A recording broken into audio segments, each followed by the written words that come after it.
Item ಯಾವುದೇ ಇರಲಿ try ಮಾಡಿ ಆಚಿ ಚಿಕನ್ ಮಸಾಲಾ. ಈ ನಡುವೆ ಬಿಡದಿ ಟೌನ್ಶಿಪ್ ವಿರುದ್ಧ ಹೋರಾಟಕ್ಕೆ ಧುಮುಕಿದ್ದಾರೆ ದೇವೇಗೌಡರು. ಕುಮಾರಸ್ವಾಮಿ ಬಳಿಕ ದೇವೇಗೌಡರು ಕೂಡ ಕೆಂಡಾಮಂಡಲರಾಗಿದ್ದಾರೆ ಡಿಕೆ ಶಿವಕುಮಾರ್ ವಿರುದ್ಧ. ಬಿಡದಿ ಟೌನ್ಶಿಪ್ ಒಂದು ದಂಧೆ ಅಂತ ದೇವೇಗೌಡರು ಹೇಳ್ತಿರೋದು. ರೈತರ ಜಮೀನು ವಶ, ಪರಿಹಾರ ಎಲ್ಲ ಮಾಹಿತಿಯೂ ನನ್ನಲ್ಲಿದೆ. ಇವರು ಎಷ್ಟು ಜಮೀನು ಅಕ್ವೈರ್ ಮಾಡ್ಕೊಂಡಿದ್ದಾರೆ, ಎಷ್ಟು ಪರಿಹಾರ ಕೊಟ್ಟಿದ್ದಾರೆ, ಬಡವರ ಹಿತರಕ್ಷಣೆಗೆ ಶೀಘ್ರದಲ್ಲೇ ಸಿಎಂಗೊಂದು ಪತ್ರ ಬರೀತೀನಿ, ಸಿಎಂ ಉತ್ತರದ ಬಳಿಕ ಮುಂದಿನ ಹೋರಾಟ ಅಂತ ದೇವೇಗೌಡರು ತಿಳಿಸಿದ್ದಾರೆ. ಅಲ್ಲಿಗೆ ಬಿಡದಿ ಟೌನ್ಶಿಪ್ ವಿರುದ್ಧ ಅಖಾಡಕ್ಕಿಳಿದಿದ್ದಾರೆ ದೇವೇಗೌಡರು. ನಾನು ಹೋರಾಟ ಮಾಡ್ತೀನಿ ಅಂತ ಇವತ್ತಿನ ಸುದ್ದಿಗೋಷ್ಠಿಯಲ್ಲಿ ಅವರು ಮಾತನಾಡಿದ್ದಾರೆ. ಈ ಬೆಂಗಳೂರಿನ ಹೊಣೆಗಾರಿಕೆಯನ್ನು ಹೊತ್ತಿರತಕ್ಕಂಥ ರಾಷ್ಟ್ರೀಯ ಪಕ್ಷದ ಅಧ್ಯಕ್ಷರಾಗಿರುವ ನಿಮ್ಮ ಪಕ್ಷದ ಮುಖಂಡರ ಒತ್ತಡಕ್ಕೆ ನೀವು ಮಣಿದು ಜನಸಾಮಾನ್ಯರಿಗೆ ಆಗುವ ಅನ್ಯಾಯವನ್ನು ತಡೆಗಟ್ಟಲಿಕ್ಕೆ ನೀವು ಮುಂದಾಗಬೇಕು. ನನಗೆ ನನ್ನ ಮುಂದೆ ಇರೋದು ಯಾವ ಬಿಡದಿಯ ಜನ ಇವತ್ತು ಕಣ್ಣೀರಲ್ಲಿ ಕೈ ತೊಳಿತಾ ಇದ್ದಾರೆ. ಯಾರು ಅವ್ರ ಹತ್ರ ಹೋಗಿ ನೋಡಿರೋರು? D C ಹೋಗಿದ್ದಾರ? ಅವ್ರು ಕೂತ್ಕೊಂಡು ಹೇಳ್ತಾ ಇದ್ದಾರೆ, ಅಲ್ಲಿ ಕಣ್ಣೀರಲ್ಲಿ ಕೈ ತೊಳಿತಾ ಇದ್ದಾರೆ. ನಿಖಿಲ್ ಕುಮಾರಸ್ವಾಮಿ ಹೋದರು, ರಮೇಶ್ ಗೌಡರು ಹೋದರು, ಮಂಜು ಹೋದರು. ಏನು ಎಲ್ಲ ಹೋರಾಟ ನಡೀತು. ಅಲ್ಲಿಯೇ ಶಾಸಕರು ಹೋಗಲ್ಲ ಅಲ್ಲಿಗೆ. ಇವತ್ತು ಕುಮಾರಸ್ವಾಮಿಯವರು ಮಾಡಿದ್ದನ್ನ ನಾನು ಮುಂದುವರಿಸ್ತೀನಿ ಅಂತ ಹೇಳ್ತಾರೆ. ಕುಮಾರಸ್ವಾಮಿ ಮಾಡಿದ್ದು ಏನು ಮಾಡಿದ್ದಾರೆ? ನೋಟಿಫಿಕೇಶನ್ ಮಾಡಲಿಲ್ಲ. 5 ಟೌನ್ಶಿಪ್ ಮಾಡ್ತೀವಿ ಅಂತ ಒಂದು ನಿರ್ಣಯ ಮಾಡಿದ್ರು ಕ್ಯಾಬಿನೆಟಲ್ಲಿ. ಅದಕ್ಕೆ ಸತ್ಯ ಸಂಶೋಧನೆ ಅಂತೇಳಿ ಇವ್ರದೇ ಎತ್ಕಡೆ ಕಟ್ಟಿದ್ರು ಜನನ. ಅದರ ಬಿಡದಿಯವರೆಲ್ಲ ಬಂದು ಅಳ್ತರು, ಕರೆದು ಮಾಡಿದ್ರು, ನಿಲ್ಲಿಸಿದ್ರು. ಯಾವ 5 ಪ್ರಾಜೆಕ್ಟನ್ನು ಮಾಡಲಿಲ್ಲ. ಈಗ ಇವರು ಅದನ್ನು ತಗೊಂಡು ಅದರ ಬಗ್ಗೆ ವಿವರವಾಗಿ ನಾನು ಮುಖ್ಯಮಂತ್ರಿಗಳಿಗೆ ಪತ್ರ ಕೂಡ ಬರೆದಿದ್ದೇನೆ.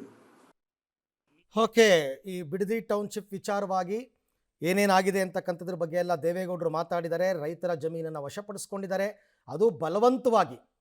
ರೈತರು ಕಣ್ಣೀರಲ್ಲಿ ಕೈ ತೊಳಿತಾ ಇದ್ದಾರೆ. ಒತ್ತಾಯಪೂರ್ವಕವಾಗಿ ಈ ಟೌನ್ಶಿಪ್ ಮಾಡೋದಕ್ಕೆ ಹೊರಟಿದ್ದಾರೆ. ಎಲ್ಲ ಮಾಹಿತಿ ನನ್ನ ಬಳಿ ಇದೆ ಅಂತ ಅವರು ಮಾತಾಡಿದ್ದಾರೆ. ಅವರು ಬರೀ ಹಗಲು ಕನಸು ಮಾಡ್ತಾ ಇದ್ದಾರೆ. ಇವತ್ತು ನಿನ್ನೆ ಹೇಳಿದ್ರಲ್ಲ, ಅದ್ಯಾವುದೋ ಇದನ್ನು ಮಾಡಬೇಡ ಅಂತ ಅಂದ್ಬಿಟ್ಟು GBA ಮಾಡಬೇಡ ಅಂತ. ಯಾರು ಮಾಡಿದ್ದು GBAನ? ಯಾರು ಮಾಡಿದ್ದು ನೋಟಿಫಿಕೇಶನ್ನ? ಅವರೇ ನೋಟಿಫಿಕೇಶನ್ ಮಾಡಿದ್ದು. ಈಗ ರಿಯಲ್ ಎಸ್ಟೇಟ್ ದಂಧೆ ಯಾರು ಮಾಡಿದ್ದು? ಅವ್ರ ಅಣ್ಣನೇ ಎಲ್ಲ ರಿಯಲ್ ಎಸ್ಟೇಟ್ ದಂಧೆನ ಕಂಪ್ಲೀಟು PRR ರೋಡ್ಗೆ ರಿಜಿಸ್ಟರ್ ಮಾಡಿಕೊಂಡು, ಈಗ ಕೇಳಿಲಿ, ದೊಡ್ಡ ಗುಬ್ಬಿ, ಚಿಕ್ಕ ಗುಬ್ಬಿ, ಈ ರೋಡಲ್ಲೆಲ್ಲ ಕೇಳಿ, ಎಲ್ಲ ಆಸ್ತಿಗಳನ್ನೆಲ್ಲ ಎದುರಿಸಿ ರಿಜಿಸ್ಟರ್ ಮಾಡಿಕೊಂಡು 7-8 ಲಕ್ಷ ರೂಪಾಯಿ ರಿಜಿಸ್ಟರ್ ಮಾಡಿಕೊಂಡು ಈಗ 125 ಕೋಟಿ 30 ಕೋಟಿ 50 ಕೋಟಿ ಇವತ್ತೇನಾದ್ರು ಮಾಡಿದರೆ ಅವ್ರ ಕುಟುಂಬದವರು, ಬೇರೆಯವರು ಅವ್ರು ಏನೋ ಹೇಳೋದು ಬೇಡ. ಇದನ್ನು 2% ಅಂತ ಹೇಳ್ತಾ ಇದ್ದಾರಲ್ಲ, ಅವ್ರ ಸರ್ಕಾರ ಯಾವಾಗ ಬರ್ತದೆ ಆಗ ಬರೀ ಹಗಲು ಕನ್ಸಲ್ಲಿ ಕಾಣ್ತಾವ್ರೆ. ಯಾವ ಸರ್ಕಾರನೂ ಬರೋದಿಲ್ಲ, ಕಾಂಗ್ರೆಸ್ ಸರ್ಕಾರ ಬರ್ತದೆ, ಅಧಿಕಾರ ಬಂದಿದೆ, ಈ ಬಡ ಜನತೆಗೆ ಸಹಾಯ ಮಾಡಬೇಕು ಅಂತ ಮಾಡ್ತಾ ಇದ್ದೀನಿ. ಜನ ಅದನ್ನ ಉಪಯೋಗಿಸ್ಕೊಳ್ತಾರೆ.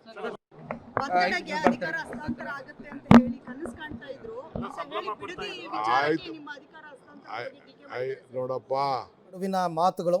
ದೇವೇಗೌಡರು ಕೂಡ ಕುಮಾರಸ್ವಾಮಿ ಮಾಡಿದ್ದು ಸರಿ, ನೋಟಿಫಿಕೇಶನ್ ಮಾಡಲಿಲ್ಲ ಅಷ್ಟೇ, ಮುಂದುವರೆಸಿದ್ದು DK ಶಿವಕುಮಾರ್ ಅಂತಕ್ಕಂಥ ಆರೋಪ. ಈ ಬಗ್ಗೆ ಮತ್ತಷ್ಟು ಮಾಹಿತಿ ನನ್ನ ಕೊಲೀಗ್ ಶ್ರೀನಿವಾಸ್ ಅವರಿಂದ ಪಡ್ಕೊಳ್ಳೋಣ. ಶ್ರೀನಿವಾಸ್, ಈ ಬಿಡದಿ ಟೌನ್ಶಿಪ್ ವಿಚಾರವಾಗಿ ದೇವೇಗೌಡರು ಕುಮಾರಸ್ವಾಮಿ ಒಂದು ಹೇಳ್ತಾರೆ, ಇಲ್ಲ ಅದೆಲ್ಲ ಶುರು ಮಾಡಿದ್ದು ಅವರೇ ಅಂತ DK ಶಿವಕುಮಾರ್ ಆರೋಪ ಮಾಡ್ತಾರೆ.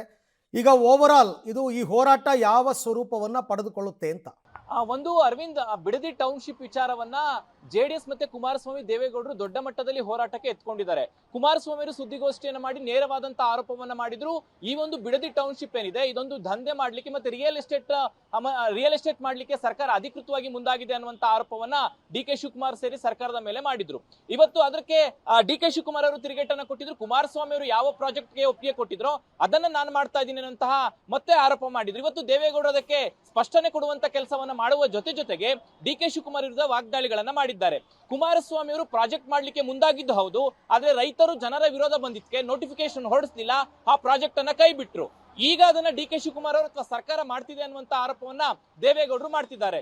ಅಲ್ಲದೆ ಸಿದ್ದರಾಮಯ್ಯರಿಗೆ ನಾನು ಈ ಬಗ್ಗೆ ಪತ್ರವನ್ನ ಬರೀತೇನೆ, ಪತ್ರಕ್ಕೆ ಯಾವ ರೀತಿ ಉತ್ತರ ಬರುತ್ತೋ ಅದನ್ನ ನೋಡಿಕೊಂಡು ಹೋರಾಟದ ರೂಪುರೇಷೆಗಳನ್ನ ನಿರ್ಧಾರ ಮಾಡ್ತೀನಿ ಅನ್ನೋ ಮೂಲಕ ಬಿಡದಿ ಟೌನ್ಶಿಪ್ ವಿಚಾರವಾಗಿ ಹೋರಾಟವನ್ನ ಮಾಡ್ತೀವಿ ಅನ್ನುವಂತ ಮಾತುಗಳನ್ನ ದೇವೇಗೌಡರು ಸ್ಪಷ್ಟಪಡಿಸಿದ್ದಾರೆ. ಇನ್ನು ಮತ್ತೊಂದು ಆರೋಪವನ್ನ ಡಿ ಕೆ ಶಿವಕುಮಾರ್ ಅವರ ಮೇಲೆ ಹೆಸರು ಹೇಳದೆ ಇವತ್ತಿನ ಸುದ್ದಿಗೋಷ್ಠಿಯಲ್ಲಿ ದೇವೇಗೌಡರು ಮಾಡಿರುವಂತದ್ದು. ಬೆಂಗಳೂರು ಮತ್ತೆ ಬೆಂಗಳೂರು ಸುತ್ತಮುತ್ತ ರೈತರ ಬಳಿಯಿಂದ ಜಮೀನುಗಳನ್ನು ತೆಗೆದುಕೊಂಡು ಅದನ್ನ ಎಷ್ಟಕ್ಕೆ ಮಾರಾಟ ಮಾಡಿದ್ದಾರೆ ಅಲ್ಲೆಲ್ಲವೂ ಮಾಹಿತಿಗಳು ನಮ್ಮ ಬಳಿ ಇದಾವೆ. ಬಿಡಿಎಯಲ್ಲಿ ಯಾವ ರೀತಿಯಾಗಿ ಅಕ್ರಮ ಆಗ್ತಿದೆ ಅದೆಲ್ಲವೂ ಕೂಡ ದಾಖಲಾತಿಗಳಿದ್ದಾವೆ. ಅದನ್ನೂ ಸೇರಿದಂತೆ ಸಿಎಂ ಸಿದ್ದರಾಮಯ್ಯನವರಿಗೆ ಪತ್ರವನ್ನ ಬರೀತೇನೆ, ಪತ್ರದಲ್ಲಿ ಸಿಎಂ ಸಿದ್ದರಾಮಯ್ಯ ಯಾವ ಕ್ರಮಗಳನ್ನು ತೆಗೆದುಕೊಳ್ತಾರೋ ಅದ್ರ ಮೇಲೆ ನನ್ನ ಹೋರಾಟವನ್ನ ರೂಪಿಸ್ತೀನಿ ಅನ್ನೋ ಮೂಲಕ ಡಿ ಕೆ ಶಿವಕುಮಾರ್ ಮೇಲೆ ಆರೋಪ ಮಾಡಿರುವಂತದ್ದು. ಒಟ್ಟಾರೆಯಾಗಿ ಇಷ್ಟೇ, ಬಿಡದಿ ಟೌನ್ಶಿಪ್ ವಿಚಾರವನ್ನ ಇಟ್ಕೊಂಡೀಗ ಸರ್ಕಾರದ ವಿರುದ್ಧ ದೇವೇಗೌಡರು ಹೋರಾಟಕ್ಕೆ ಮುಂದಾಗಿರುವಂತದ್ದು. ಸಿದ್ದರಾಮಯ್ಯ ಸಿಎಂ ಸಿದ್ದರಾಮಯ್ಯವರು ಅವರ ಪತ್ರಕ್ಕೆ ಯಾವ ರೀತಿಯಾಗಿ ರಿಯಾಕ್ಷನ್ ಅನ್ನು ಕೊಡ್ತಾರೋ ಆಮೇಲೆ ಆ ಹೋರಾಟದ ರೂಪುರೇಷೆಗಳು ನಿರ್ಧಾರ ಆಗುವಂತದ್ದು. ಅರವಿಂದ್. ರೈಟ್, ಥ್ಯಾಂಕ್ ಯು ತಮ್ಮ ಎಲ್ಲ ಮಾಹಿತಿಗೆ ಶ್ರೀನಿವಾಸ್, ಧನ್ಯವಾದ. ಸೊ ಹೋರಾಟವನ್ನು ದೊಡ್ಡ ಮಟ್ಟದಲ್ಲೇ ತಗೊಂಡಿದ್ದಾರೆ ದೇವೇಗೌಡರು ಮತ್ತು ಕುಮಾರಸ್ವಾಮಿ ಅವರು. ಬಟ್ ಇದಕ್ಕೆಲ್ಲ ಐ ಡೋಂಟ್ ಕೇರ್, ನಾನು ಮಾಡೋದೇ ಉಂಟು, ಬಿ ಜೆ ಪಿಯವರೆಲ್ಲ ಒಪ್ಪಿದ್ದಾರೆ ಅಂತ ಡಿ ಕೆ ಶಿವಕುಮಾರ್ ಅವರ ಮಾತು.